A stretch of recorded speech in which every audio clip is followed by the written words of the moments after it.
کربلا کربلا ہے ہماری دستگاہ، حق کا سیدھا راستہ،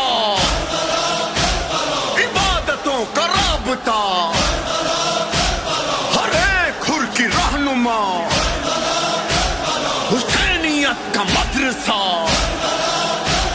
بقائے حرف لا الہ۔ کیا اثرات ہوئے واقعہ کربلا کے؟ ابھی فتح و شکست کی بات پھر کسی مرحلے پر، ابھی صرف یہ دیکھنا ہے کہ کیا اثرات کربلا ہوئے۔ ایک اثر جو ہمیں فوری طور پر نظر آیا، اس سے پہلے شہادت امیر المومنین بھی ہوئی، شہادت امام حسن بھی ہوئی، جناب سیدہ کے دروازے پر جو ظلم و ستم ڈھائے گئے وہ بھی ایک بہت بڑا سانحہ تھا، لیکن اس پر کسی قسم کا عوامی رد عمل نہیں ہوا۔ کسی اسٹیج پر بھی اس کا ری ایکشن اس طرح سے نہیں ہوا کہ پروٹیسٹ ہوئے ہوں، کچھ لوگ باہر نکل آئے ہوں۔ کربلا پہلا ایونٹ ہے تاریخ اسلام کا جس کا ری ایکشن فوراً شروع ہوا۔ ایک ری ایکشن تو یہ تھا کہ مکے کے لوگوں میں، وہ مکے کے لوگ جنہوں نے امام حسین علیہ السلام کے مکے سے نکلنے کے وقت بالکل خاموشی اختیار کر رکھی تھی، بعد شہادت امام حسین ان میں ایک احساس پیدا ہوا کہ یقیناً یہ ظلم ہوا ہے، زیادتی ہوئی ہے، اور اس سچویشن سے فائدہ اٹھایا عبداللہ ابن زبیر نے، کہ جس نے فوری طور پر مکے کے گورنر کو وہاں سے نکال باہر کیا اور وہاں پر قبضہ کر کے اپنی خلافت کا اعلان کر دیا۔ ہر چند کے سیاسی فائدہ اٹھانے والے کا امام حسین علیہ السلام سے کوئی نظریاتی اتحاد نہیں تھا، وہ فکر حسینی سے قریب نہیں تھا، لیکن بہر طور امام کی شہادت کا ایک اثر یہ ہوا کہ ایک شہر نے بغاوت کی اور وہاں پر ایک نئی حکومت بن گئی۔ یہی رد عمل مدینے میں بھی پیدا ہونا شروع ہوا، اور جو مدینے کا گورنر تھا سعید ابن عاص، اس نے خاص طور پر اس صورتحال کو محسوس کرتے ہوئے جو سربراہدہ لوگ تھے، جو مدینے کے بڑے بڑے لوگ تھے، ان سب کا ایک ڈیلیگیشن بنایا اور ان سے کہا کہ میں آپ کو خاص طور پر دارالحکومت بھجواتا ہوں کہ آپ جائیں اور یزید سے ملاقات کر کے آئیں، اس سے اگر آپ کے کوئی گریونسز ہیں تو اس سے جا کے ایکسپریس کریں۔ اور پھر یزید تک پیغام بھیجا کہ ہم ایک ڈیلیگیشن بھیج رہے ہیں، ان کو جتنا زیادہ ہو خوش کیا جائے۔ چنانچہ یہ ڈیلیگیشن گیا، عبداللہ ابن حنظلہ ایک صحابی زادے تھے، وہ لیڈر بنائے گئے، وہ اس گروپ کو لے کے گئے۔ وہاں پر یزید نے پوری طرح کوشش کی کہ ان کو خوش کیا جائے، قیمتی تحائف، اعلیٰ وظائف یہ سب ان کو دیے گئے، مال و دولت سے لے کے پلٹے، لیکن جب واپس آئے تو اب یہ سچ کی قوت تھی کہ جو وہاں گئے تھے اس لیے کہ یزید کی دولت سے متاثر ہو جائیں گے اور یزید کا کلمہ پڑھنے لگیں گے، جب مدینے آئے تو انہوں نے کہا کہ ہم تو حیران ہیں کہ اللہ کا عذاب ہم پہ کیوں نازل نہیں ہوتا۔ جو کچھ ہم نے اسلام کا حشر شام کے اندر دیکھا ہے، اس کے بعد ہم سمجھتے ہیں کہ اب عذاب الہی ہم سے دور نہیں ہے۔ نتیجتاً مدینے میں ری ایکشن پیدا ہوا، مدینے کے لوگوں نے بھی بغاوت کا اعلان کر دیا، اور وہی عبداللہ ابن حنظلہ جن کو بھیجا گیا تھا وفد کا لیڈر بنا کر، انہی کی خلافت کے اوپر مدینے میں بیعت کر لی گئی۔ یہ فوری رد عمل تھے واقعہ کربلا کے بعد۔ 61 ہجرہ میں واقعہ کربلا ہوا، 63 ہجرہ میں یہ صورتحال پیدا ہو چکی ہے، یعنی واقعہ کربلا کے فوراً بعد عبداللہ ابن زبیر کی حکومت، اور کچھ وقفے کے بعد مدینہ کے لوگوں کی بغاوت اور وہاں پہ حکومت کا قیام۔ یزید نے ان دونوں بغاوتوں کو ختم کرنے کے لیے ایک فوج بھیجی۔ کوشش کروں گا کہ تیزی سے گزروں کیونکہ مجھے بہت کچھ آج کی اس گفتگو میں عرض کرنا ہے، اپنی بات کو نتیجے تک پہنچانا ہے، اس لیے بہت سے واقعات کو چھوڑتے ہوئے یزید کی فوجیں حملہ آور ہوئیں اور مدینے کو تاراج کیا گیا، مسجد نبوی کی توہین کی گئی، اس میں گھوڑے باندھے گئے۔ مدینے کے شہریوں کو 3 دن فتح کے بعد 3 دن کے لیے ان تمام شہریوں کے جان مال عزت کو یزید کی فوجوں کے لیے جائز قرار دے دیا گیا۔ اس واقعے کو واقعہ حرہ کہتے ہیں۔ یہ یزید کی طرف سے ایک دوسرا سنگین جرم تھا جو مدینہ منورہ کے اندر کیا گیا۔ مدینے کی فتح کے بعد یزید کی فوجیں مکے کی فتح کے لیے گئیں. ابھی مکے کا محاصرہ جاری تھا. اس محاصرے کے دوران زمانہ تھا حج کا. وہ پہلا سال تھا کہ بعد رسول حج نہیں ہو سکا، اس لیے کہ یزید کی فوجوں نے مکے کو گھیر رکھا تھا اور اندر عبداللہ ابن زبیر کی فوجیں دفاع کر رہی تھیں. اس محاصرے کے دوران خانہ کعبہ کے اوپر حملے ہوتے رہے اور خانہ کعبہ کے غلاف میں آگ لگ گئی. خانہ کعبہ کی دیواروں کو نقصان پہنچا، کیونکہ منجنیقوں سے، اس زمانے کی توپیں سمجھ لیجئے، ان کے ذریعے سے پتھر پھینکے جاتے تھے، جس پتھر نے خانہ کعبہ کی دیوار کو نقصان پہنچایا. ابھی یہ محاصرہ جاری تھا کہ 14 ربیع الاول سن 64 ہجرہ میں یزید ہلاک ہو گیا. اس کے ہلاکت کی خبر آئی تو اب یہ محاصرہ، وہی لوگ منتشر ہو گئے، یزید کی فوجیں وہاں سے پسپا ہو گئیں اور عبداللہ ابن زبیر کو موقع مل گیا کہ وہ کچھ دیر اور اپنی حکومت کو جاری رکھ سکیں. یہ کچھ فوری رد عمل تھے، لیکن اس رد عمل کی ترتیب دیکھیے. واقعہ کربلا، شہادت امام حسین، اس کے فوراً بعد مدینہ منورہ پہ حملہ اور روضہ رسول کی توہین اور مدینہ کو تاراج کیا جانا، تباہ و برباد کیا جانا. اس کے بعد خانہ کعبہ پہ حملہ.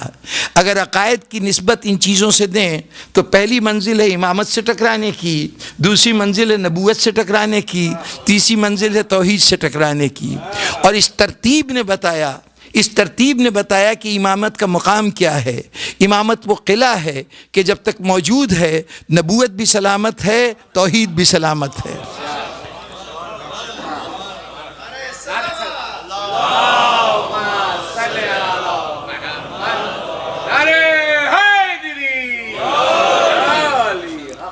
یہ کربلا کا اثر روح کربلا سے تو مطابقت نہیں رکھتا تھا.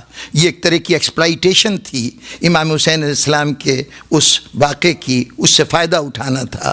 لیکن اس کے ساتھ ساتھ ہی تقریباً اس کے پیرلل ہی ایک اور تحریک چل رہی تھی. وہ کوفے کے وہ لوگ جن کو اس دوران میں جب واقعہ کربلا ہوا کچھ لوگ قید خانوں کے اندر قید کر دیے گئے تھے، جو ممتاز ایسے لوگ تھے کہ جو محبان علی کے طور پہ جانے جاتے تھے. ابن زیاد نے ان سب کو قید کر دیا تھا. کچھ اپنی جانیں بچا کر شہر سے نکل کر مختلف دیہاتوں میں ارد گرد کے علاقوں میں پھیل گئے تھے.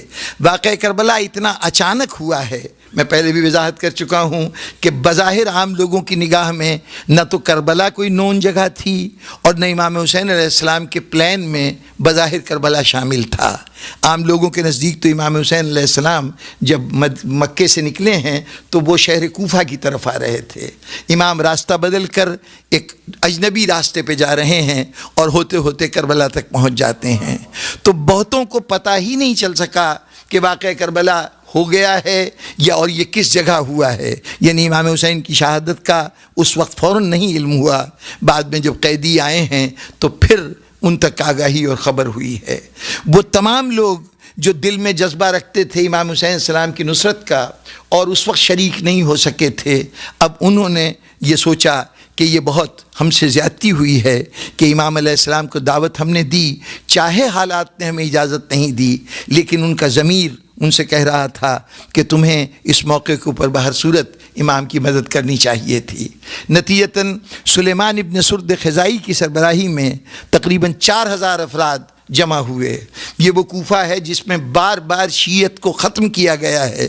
اس کے باوجود اللہ جانے آل محمد کے اندر کیا کشش تھی کہ مارے جانے کے باوجود، قتل کیے جانے کے باوجود، تباہ و برباد ہونے کے باوجود پھر ایک کثیر جماعت تیار ہو گئی جو امام حسین علیہ السلام کے نام پر اپنی جان دینے کو تیار تھی.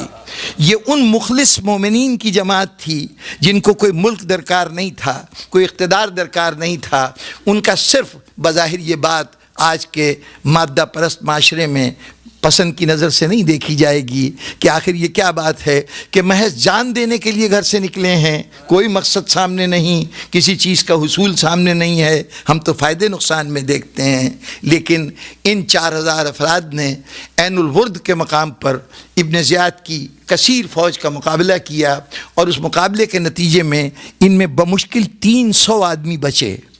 3 دن تک روزانہ جاتے تھے، جتنے مر جاتے تھے، جو باقی ہوتے تھے وہ اگلے دن کے لیے پھر جہاد کے لیے تیار ہو جاتے تھے۔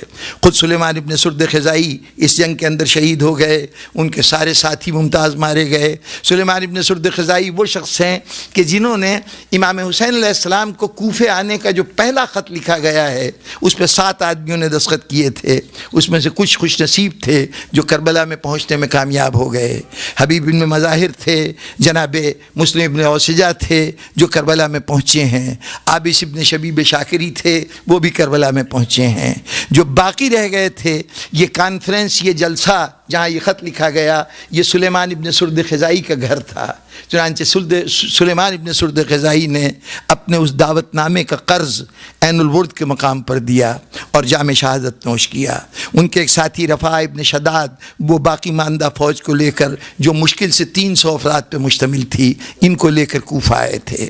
اس وقت مختار سقفی جیسے سیاستدان یہ مشورہ دیتے رہے کہ ذرا رک جائیے، فوج زیادہ ہو جائے، لشکر زیادہ ہو جائے، لیکن انہوں نے بتایا کہ یہ سود و زیاں کا حساب کتاب تجارت کی دنیا میں ہوتا ہوگا، محبت کی دنیا میں یہ حساب کتاب نہیں ہوتا۔ محبت قربانی مانگتی ہے اور انہوں نے یقیناً قربانی دی۔ یہ واقعہ کربلا کا ایک رد عمل تھا۔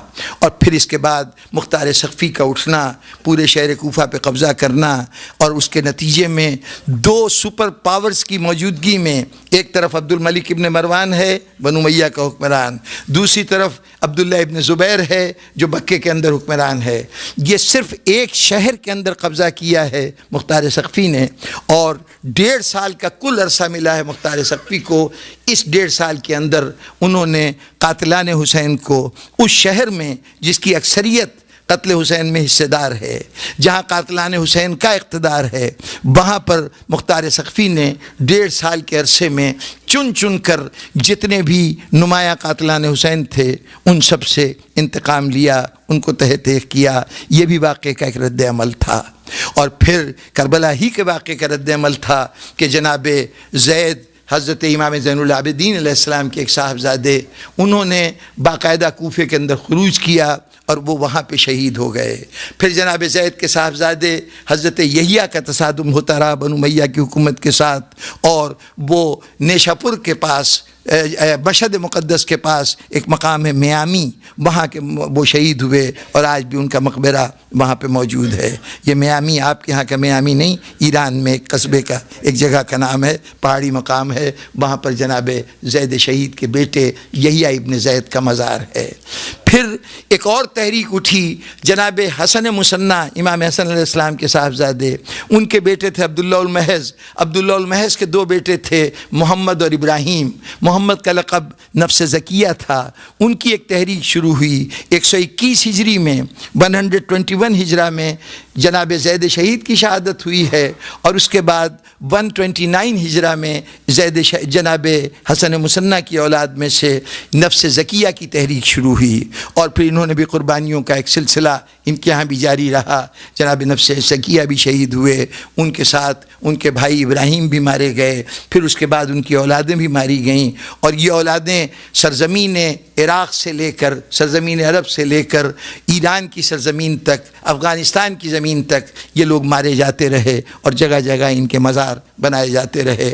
اسی سلسلے کی ایک کڑی پاکستان میں کراچی میں ایک قبر ہے عبداللہ شاہ غازی کی۔ یہ عبداللہ شاہ غازی امام حسن علیہ السلام کے پڑپوتے ہیں، اور سب سے زیادہ یوں کہیے کہ سینئر آل نبی میں، سادات میں سینئر ترین آدمی ہیں جو سرزمین پاکستان پہ دفن ہیں۔ اس کے بعد میں بہت سے سید آتے رہے، لیکن اولاد امام حسن میں یہ شخصیت ہیں۔ یہاں صرف ایک بات کی طرف توجہ دلاؤں گا، بات بڑی تفصیلی ہے، اتنی باتوں سے شاید بہت سی الجھنیں ذہن میں رہ جائیں۔ میں صرف ایک طرف توجہ دلا کے بات کو ختم کروں کہ یہ جتنے واقعات ہوتے رہے ہیں، یہ 1-2 نہیں ہیں، اور بھی بہت سے سادات میں یہ لوگ بار بار اٹھتے رہے، مارے جاتے رہے۔